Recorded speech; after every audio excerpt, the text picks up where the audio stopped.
Welcome to Our Heritage.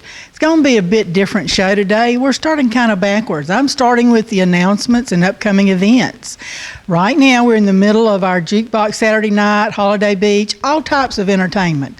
The name of that exhibit is Entertainment Coffee County Style. You need to come by and see all your friends, and we even have the video playing of the last jukebox. So we'll welcome you for that. We will be closed for President's Day that weekend because school's out, kids are gone, parents are gone. We're just going to close that weekend. Also, we would like to thank Lane Bailey and his family who recently donated several boxes of old photographs from Lane's studio. It has been such a treasure trove and such a joy to go through. Most of them are in the 60s, some in the 50s, a couple in the 40s, but the 60 ones are nice because I remember those people, which makes it a little easier to identify. A lot of things from the colleges and Nichols and Broxton high schools. It's just fun. It's like a Christmas present all wrapped up for one. Today, we're going to have something different, and I'll be right back to tell you about it.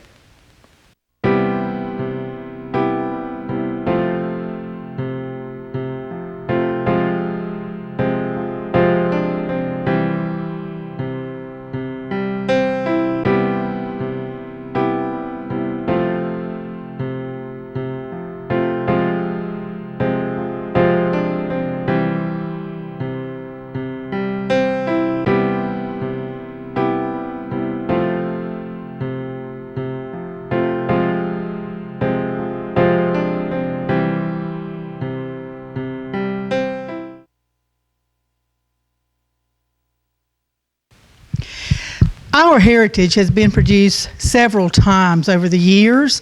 Joanne Lewis started a program something like this, and then Betty Royal at the museum, and then Lynn Schofield. And we were lucky enough that Johnny Wilkerson has taped or videotaped or digitized these things for us. And today we're going to share a blast from the past. And one of these gentlemen, I said, I need you to come talk to me. And he said, I just don't think I can do that again. Well, today he's going to be on TV. Today, Lynn Schofield will be interviewing Mr. J.B. Olive and Mr. Garland Thompson, two longtime members from SunTrust Bank, Trust Company Bank, and the agricultural industry that everybody knows their names and their faces. I hope you enjoy this look at the past. Today our guests are Garland Thompson and Mr. J.B. Olive. And I know because they're in my church. Excellent.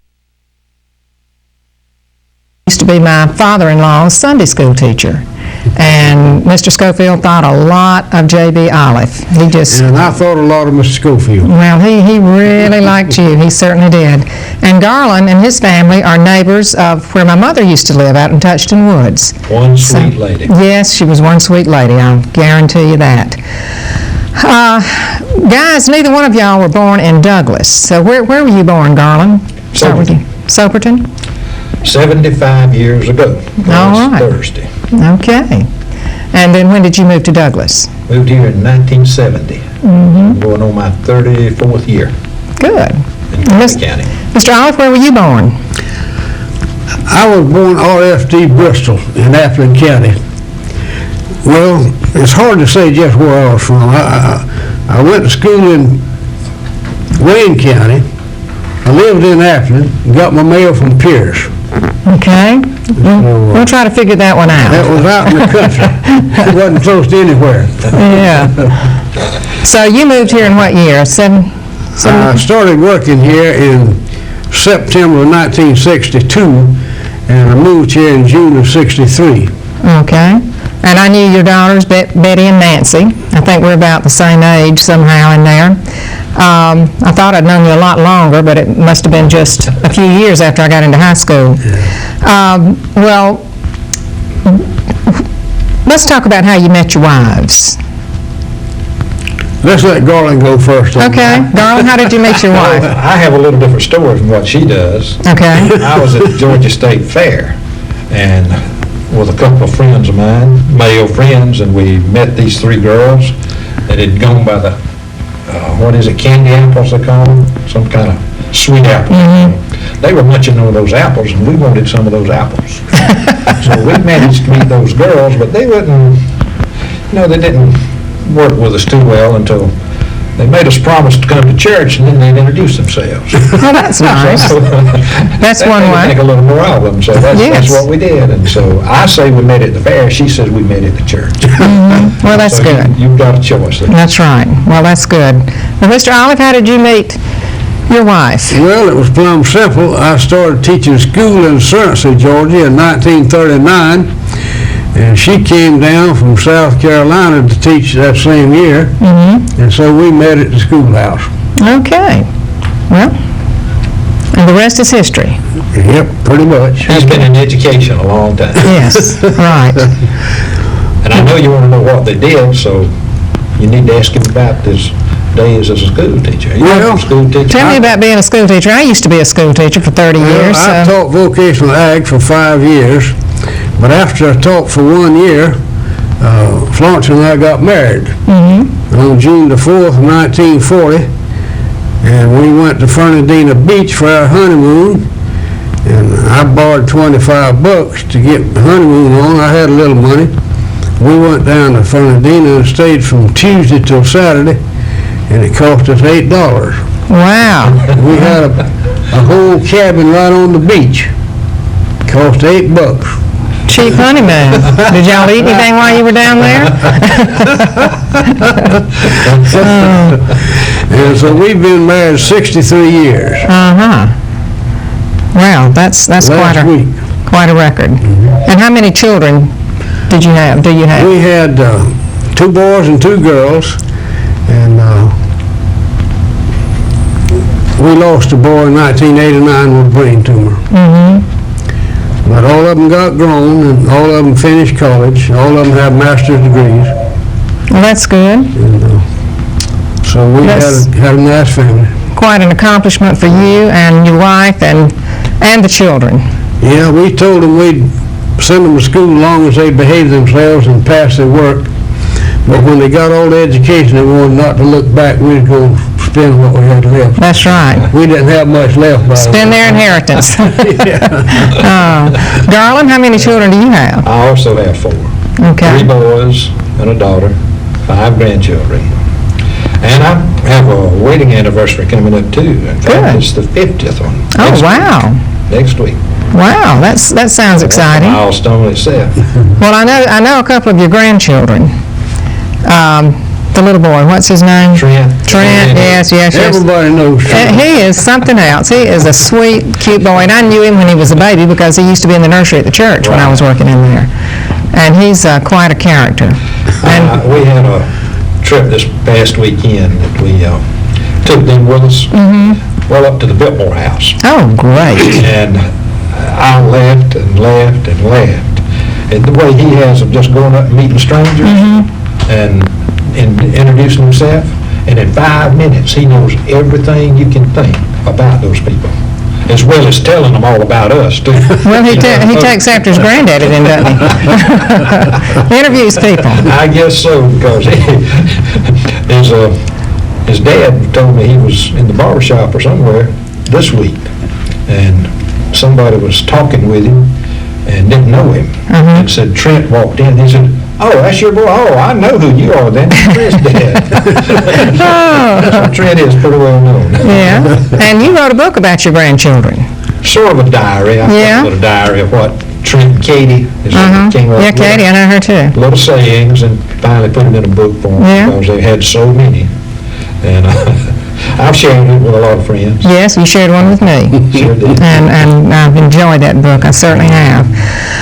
Well, let's talk about, did you have any hobbies or did you have any inspirations for the type of career you in? We're moving to talk about your careers now. Mr. Olive, what about you? Well, of course, I was raised on a good farm in Appleton County. We had what they used to refer to as a 2-horse farm. And Daddy was a good farmer, and I did everything on the farm that youngers generally do: pick cotton, pick tobacco, and everything that's done on the farm. And didn't say I liked it all, but I did it all. Yeah. And of course, I had a good ag teacher, and I he influenced me somewhat, and a good county agent. And then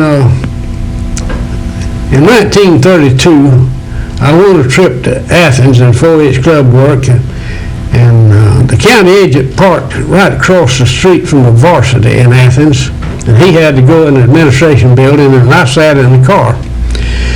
And 1932 was right in the guts of the Depression. And I saw an old gentleman go to the back of the varsity and dig around in some garbage cans looking for something to eat. And he dug out a few pieces of bread and maybe part of a weenie or two, and you know that nearly made me cry, because we didn't have any money at home, but we had plenty to eat. We had as much to eat as we got now. And that old gentleman, he looked poor and emaciated, and I got to thinking about that. I worried about that a lot. And then later on, I saw a picture that was made out of Pearl Buck's Good Earth. Paul Muni and Simone played in that movie, and it showed whether in China how hungry they were when they had the crickets come by. Not crickets, they called them what? Locusts. Locusts that eat up the crops.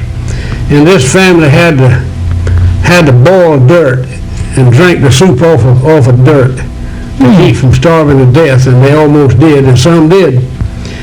I decided then that I wanted to do something in my life to make sure that there was always plenty of food for everybody.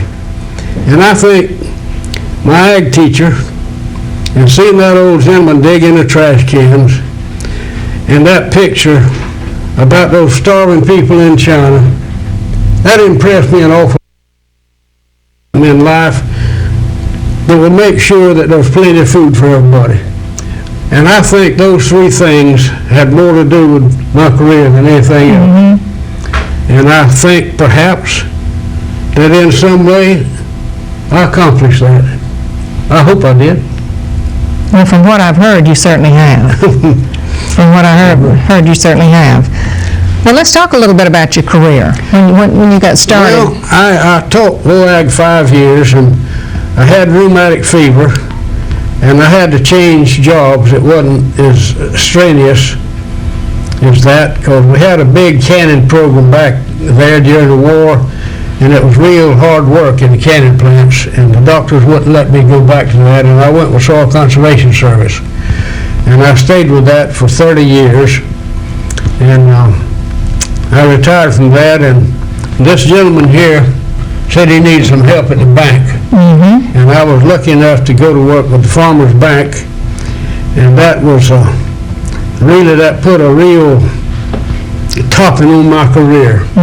That was just like having a good dessert after a good big dinner. Right. And I enjoyed those 10 years, and I tried to help the bank grow, and I hope I did somewhat.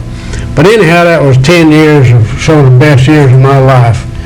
And working with Garland was real good, and working with Bill Willis and the rest of those good folks at Farmers Bank was just real good. Now, according to my last week's guest, David Vickers, the two of you grew that bank.